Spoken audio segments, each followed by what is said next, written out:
Nous sommes les délégués de la promotion. Ah. On nous a dit qu'avant de saisir la justice, de nous en référer à vous. Vous avez bien fait. De quoi s'agit-il? Voilà, DG. Oui. Nous devons être reclassés dans le corps des attachés de santé, en catégorie A, échelle 2. Et alors? L'administration refuse, sous prétexte que nous ne répondons pas aux critères qui le permettent. Vous êtes de quel corps? Nous sommes des infirmiers brevetés spécialisés, ayant obtenu le diplôme d'infirmier d'État. Ok. Bon, c'est un peu compliqué pour moi. Nous allons chercher à comprendre et on vous fera signe. D'accord? Merci, monsieur le DG. Je vous en prie. On reste à l'écoute. Oui, d'accord. Bonne journée. Merci. Au revoir. Au revoir. Au revoir, monsieur. C'est pas possible.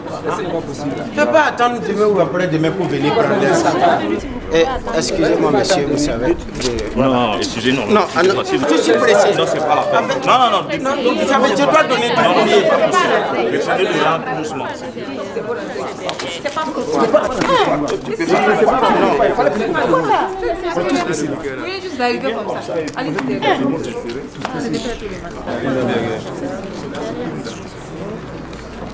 Bonjour.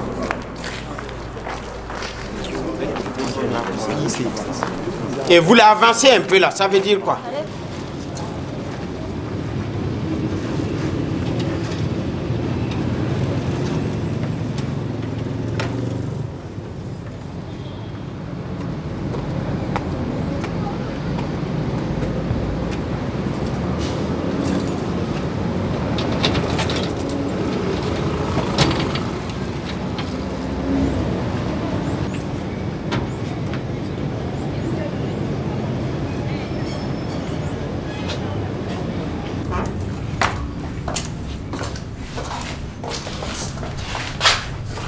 Voilà. Tu travailles bien. Je vais au service et on se voit plus tard. Ok? Avec ça, aucun salopard d'homme ne me manquera encore du respect. Mais pour ça, il me faut des clients. La dégât fera l'affaire. Ils se fondent sur des dispositions d'un décret du 7 avril 1982 pour demander la reconstruction de leur carrière. Ah, ils le peuvent alors? Pas du tout, DG. Leurs prétentions ne sont pas fondées. Pour y prétendre, il faut qu'ils soient titulaires d'un diplôme de technicien supérieur ou d'une licence délivrée par une université ou une école supérieure dans le domaine des soins infirmiers et de santé publique. Ah, voilà qui est clair. Mais il déclare qu'un premier groupe d'infirmiers d'État a été reclassé en janvier 2002. Oui, c'est exact, DG. Oui. Mais c'était une erreur de l'administration. Ah, d'accord. Vraiment, hein? Ça, c'est quelle banque, ça? Hein? Il est l'heure passée depuis, il ne s'est même pas encore ouvert. Comment on peut se développer dans un pays comme ça? Change de pays si tu n'es pas content.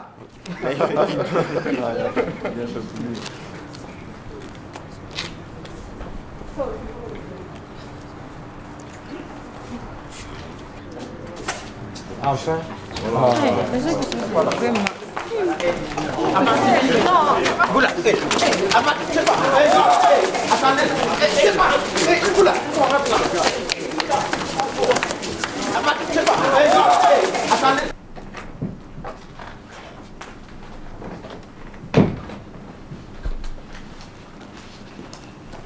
C'est pour vous, DG. Merci. DG, oui. J'ai ouvert une boutique et j'aimerais que vous soyez mon premier client de la DGAF. Une boutique? Oui, une boutique de prêt-à-porter. C'est bien, mais il y a un problème. Quel problème? Mademoiselle, en vertu de votre statut de fonctionnaire, il y a des activités parallèles que vous pouvez faire. C'est le cas, par exemple, des activités littéraires et artistiques. Voilà pourquoi je ne vous ai rien dit à propos de votre carrière de star de petit écran. Ah, c'est une vieille histoire. Mademoiselle Fofana, je disais donc qu'il y a des métiers qui sont compatibles avec votre statut de fonctionnaire de l'État. Mais il y en a qui ne le sont pas. Et le métier de commerçant en fait partie. Donc vous voulez dire que je ne peux pas ouvrir une boutique? Non, la loi l'interdit. Mais c'est juste pour joindre les deux bouts que je fais ça. Je ne suis pas une commerçante comme ça. Aux yeux de la loi, si. Je vais donc vous demander de fermer votre boutique ou vous la faites gérer par un parent. Un parent? Oui. Dans ce pays où tout le monde est fautif, Pas question. Dans ce cas, la loi devrait s'appliquer. DG. Eh oui.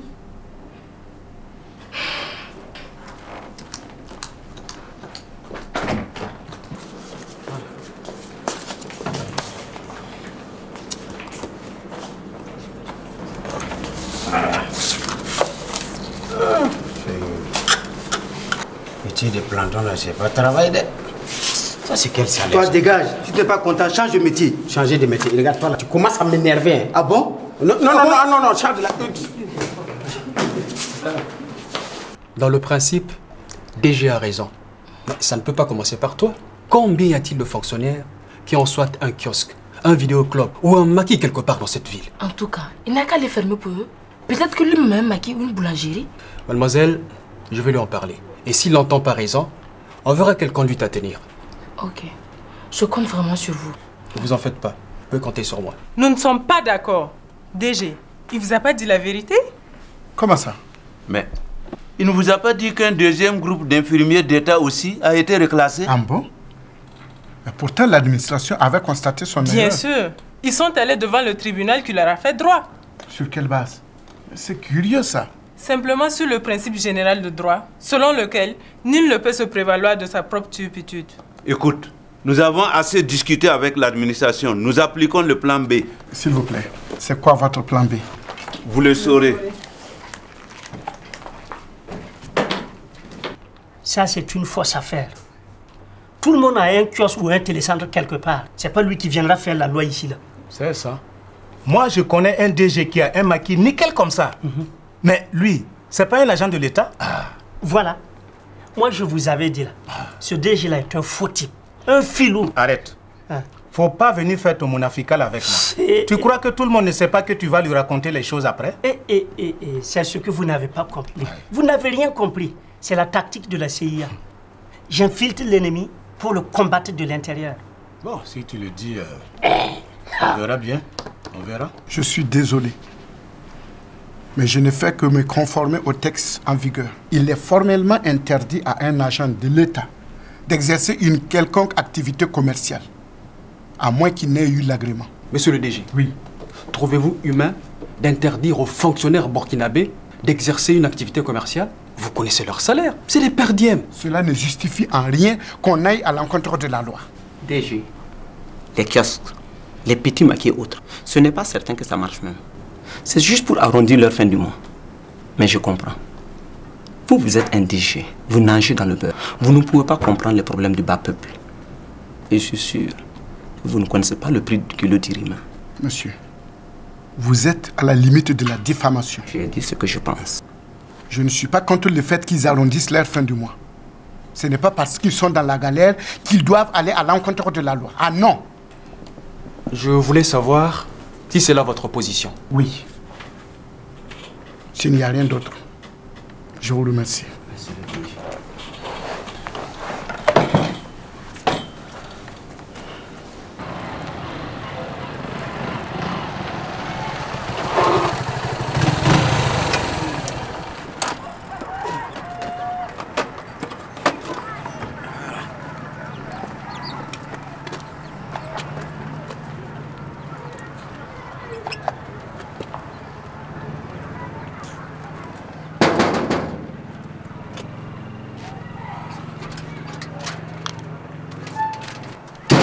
Ah, Lantiga, tu es là? Ouais. Si tu ne venais pas aujourd'hui, tu allais m'entendre. Ah, toi aussi. Bon, il faut me pardonner, parce que je vais juste payer la moitié et puis le reste, on verra après, quoi. La moitié. La moitié de quel crédit? C'est celui de mois de mai, de juillet 2010 ou celui de janvier 2011, là? C'est celui de mai 2010. Non, pas question. Non. Tu payes tout. Non, toi aussi. Tout. Il faut tout payer. Non, il faut tout payer. Donc tu vas me tuer? Non, je vais te tuer. Non, attends, oui, doucement là. C'est quoi? Moi aussi. Qu'est-ce que vous leur avez dit et il faut un sitting devant mon bureau? Ah bon? Mais rien du tout. En tout cas, ils sont sous ma fenêtre, en train de revendiquer. Je m'apprêtais à venir vous voir pour échanger sur ce qu'il y a lieu de faire. D'accord? D'accord. Camarades! Camarades! Face au refus ostentatoire et catégorique du DG, le comité syndical a décidé d'observer une demi-journée d'arrêt de travail.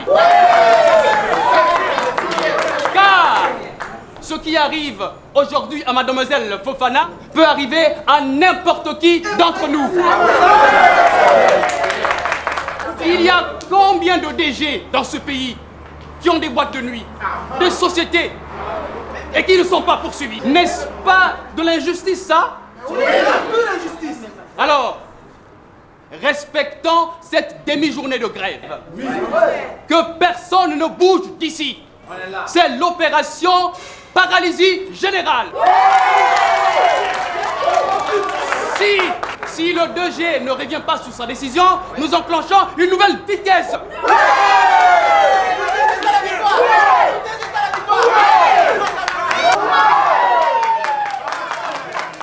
Nos droits. On veut nos droits. On veut nos droits. On veut nos droits. Nos droits. Nos droits. Nos droits. Nos droits. S'il vous plaît, hein? Soyez raisonnable. Allez travailler. Si vous avez raison, l'administration le reconnaîtra. Il y a trop d'injustice dans ce pays. Oui. Nous devons tous être traités sur le même pied d'égalité. Écoutez, vous avez fait le sacerdoce de soigner les malades. Mais on le fait là. Oui. Allez-y et laissez-nous nous occuper de ça. Entrez, vous allez vous occuper. On ne bouge pas. On ne bouge pas. On ne bouge pas. S'il vous plaît, calmez-vous. Je peux passer. Eh les gars, laissez-le passer. On bouge pas. On ne bouge pas. On ne bouge pas. On ne bouge pas. Le premier groupe là, c'est une erreur de reclassement. On a utilisé l'article 40 de manière abusive, puisqu'il ne remplissait pas les conditions. C'est vrai. Mais pourquoi vous n'avez pas immédiatement retiré l'acte? Cela aurait dégoupillé la situation à temps. Négligent de l'administration, un fonctionnaire laxiste. Et c'est pour ça que le tribunal a donné raison au deuxième groupe? Situation compliquée. Voilà. On fait quoi? Une erreur de l'administration ne saurait être érigée en règle de droit. Les textes sont clairs là-dessus. C'est vrai. Je comprends. La justice. La justice. La justice. La justice. Les gars, il dit trop à l'intérieur, qu'est-ce qu'on fait? Ah oui, il faut qu'on leur montre qu'on n'est pas là pour s'amuser. Tout à fait. C'est vrai. Camarades, on va leur couper la climatisation. Et là, dans la chaleur, ils vont décider vite. Oui, bonne idée. Les gars, on n'est plus des étudiants? Moi, je suis contre. C'est vrai, ce n'est pas ça qui va régler le problème. Attends, vous êtes contre nous? Camarades, ils sont des vendus. Oui, les justices. Les justices. Les justices. Les justices. Regarde, il arrive. Il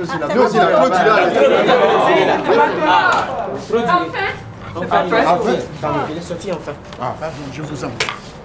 Qu'est-ce que vous avez décidé? Je suis convoqué chez le ministre. Vous pouvez partir, mais le DG de l'hôpital ne bouge pas. Lui, il reste. Il ne bouge pas. Il ne bouge pas. Il ne bouge pas. Il ne bouge pas. Nous ne bougeons pas. La justice. À bas. La justice. À bas. La justice. À bas. La justice. À bas. Allô? Secrétariat DG Degave, bonjour.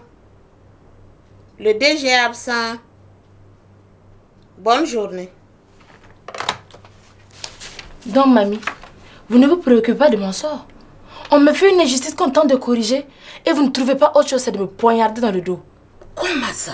On a dit pas de travail et vous ne respectez pas le mot d'ordre. Ce que nous oublions, c'est que ce n'est pas seulement le DG que nous pénalisons. Il y a aussi les usagers du service. Il faut au moins leur assurer le service minimum. Ah, ok, faites comme vous voulez.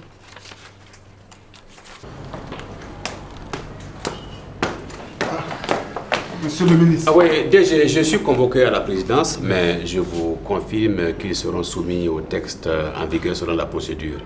Déjà qu'ils sont infirmiers brevetés et infirmiers d'État, il faut qu'ils suivent la procédure normale pour accéder au poste d'assistant de santé.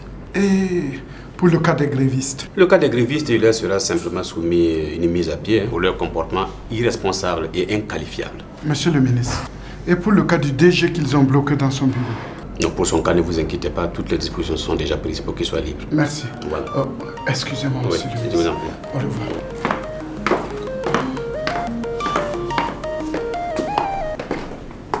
Allô? Oui. D'accord. J'arrive tout de suite.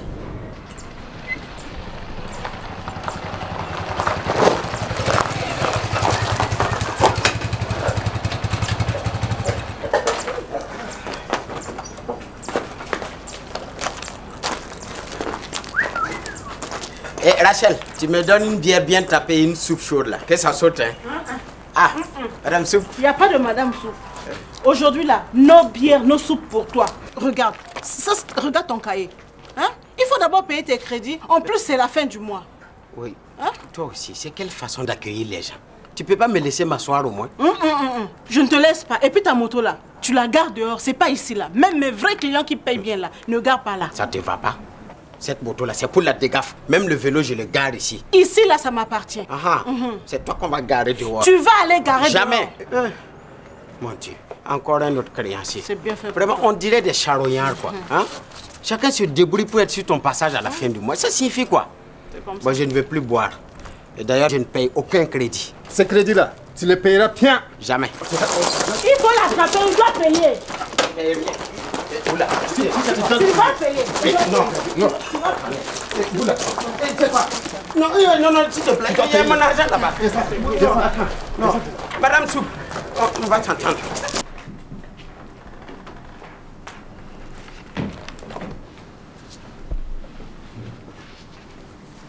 Bonjour DG. Bonjour.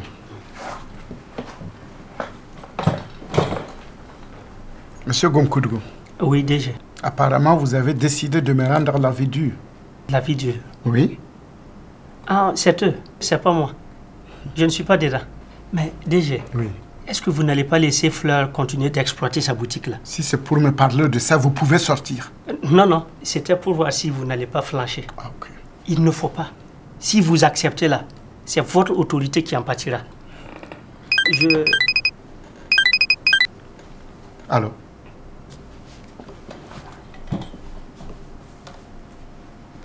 Oui. Bonjour, monsieur le ministre. Oui, DG. C'est quoi cette histoire de grève dans votre service là? C'est juste un agent qui a ouvert une boutique. Je lui ai demandé de fermer parce que cela est incompatible avec le service public. Le syndicat s'en est saisi. Voilà, c'est tout. Mais il ne faut pas céder, hein? Ah oui. La loi est dure, mais la loi, c'est la loi. Oui, c'est ça. J'ai bien compris, monsieur le ministre. Merci pour votre soutien. Merci beaucoup. Au revoir, monsieur le ministre. Ok. Les grands mots, les grands remèdes.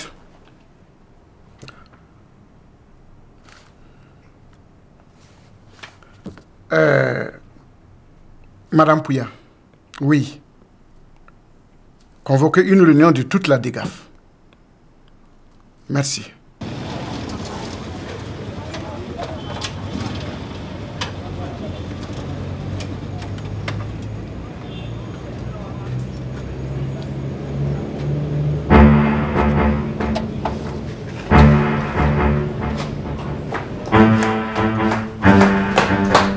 C'est quoi ça? Mes affaires. Oh, ma cambriolette.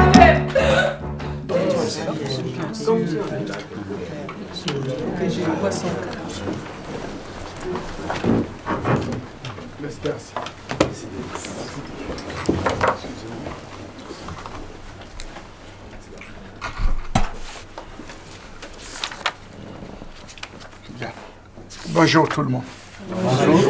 J'ai convoqué cette réunion pour vous faire part d'une importante décision. Je ferai toujours respecter la loi. Chaque agent qui ne sera pas à son poste fournira une lettre d'explication en bonne et due forme. Est-ce clair? Autre chose. Mademoiselle Fofana n'est pas à cette réunion. Elle aura une mise à pied en bonne et due forme.